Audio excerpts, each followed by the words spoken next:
essentielle et autour d'un texte d'Abélard. Merci, merci Anna. Je vais être extrêmement bref. Je vais parler sur la loi naturelle, la relation entre la loi naturelle et le dialogue des religions chez Abélard. On a longtemps pensé que le dialogue interphilosophum Iudeum et Christianum d'Abélard fut écrit à la fin de sa vie.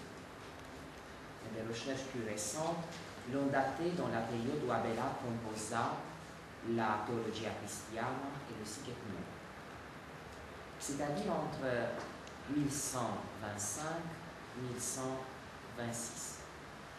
C'était le temps où Abélard vivait au Paraclet et envisageait, selon son témoignage dans l'histoire de mes malheurs, de chercher chez les gentils un havre de paix, dit Maurice de Candia. Dans ce dialogue au Collationes, l'auteur fait entrer en scène au cadre d'une vision nocturne, somnium, trois personnages, annoncés d'ailleurs par le titre, trois messagers d'un seul Dieu, mais ayant chacun sa façon propre de penser à Dieu et de pratiquer la foi en lui.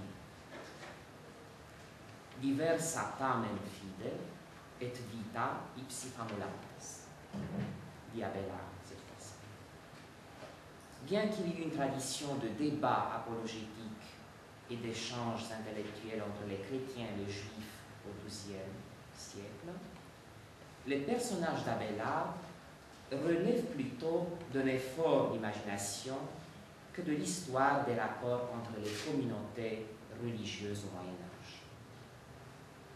Cependant, ce dialogue, écrit à l'entrée de la science arabe en Occident et avant la traduction du Coran en latin, commandité par Pierre le Vénérable en 1142-43, lorsqu'il visitait les monastères clunisiens en Espagne, représente un moment significatif des relations entre les monothéismes au Moyen-Âge au niveau de leur représentation pour un auteur chrétien médiéval. Il faut ensuite ajouter qu'on ne puisse pas généraliser cette représentation qui demeure par l'exigence de la rencontre des religions sur le terrain de la seule raison et de les mettre à l'épreuve de la raison au nom du souverain bien, cette exigence donc qui est typiquement abélardien.